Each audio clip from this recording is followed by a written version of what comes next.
nakikipiesta at nakikisaya sa guling-guling. Lolo, di mo ba ako naaalala?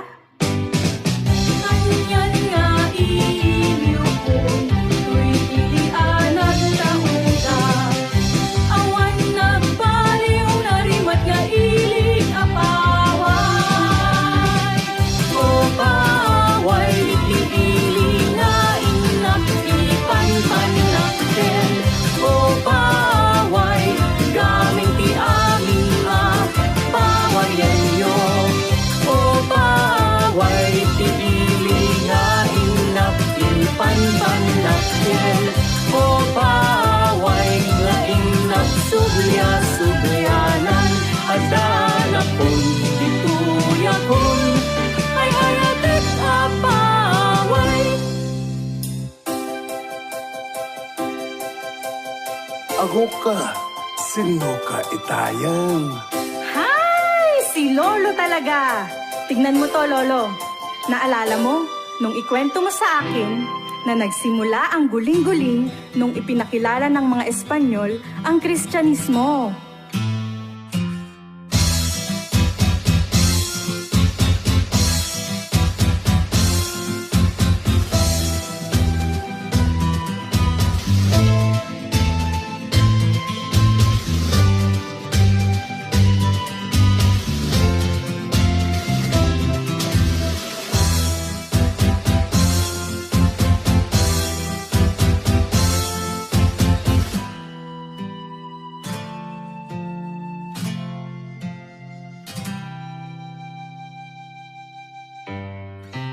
Ano, Lolo? Naaalala mo na ako? At naaalala mo rin ba na tuwing makikipiesta tayo, gumagawa pa tayo ng magarang damit na yari sa Abel? Kasama pa natin si Lola na siya pa mismo ang tumatakip.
Kasjay aya, ngamday taguling-guling nga ipagpagam, anak ka diday taya.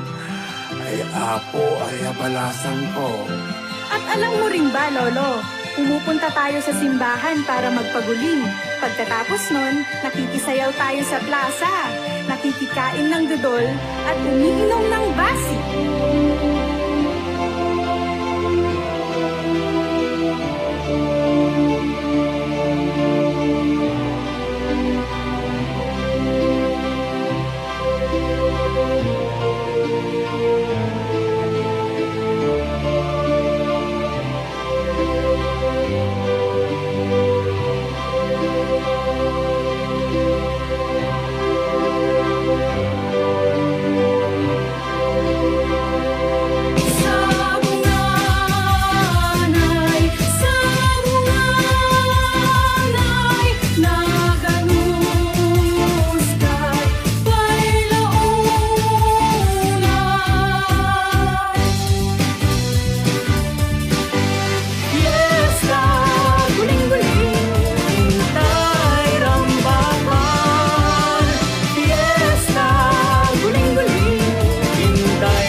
malakip kun. Nagragsak gayam ti pesta guling-guling apok.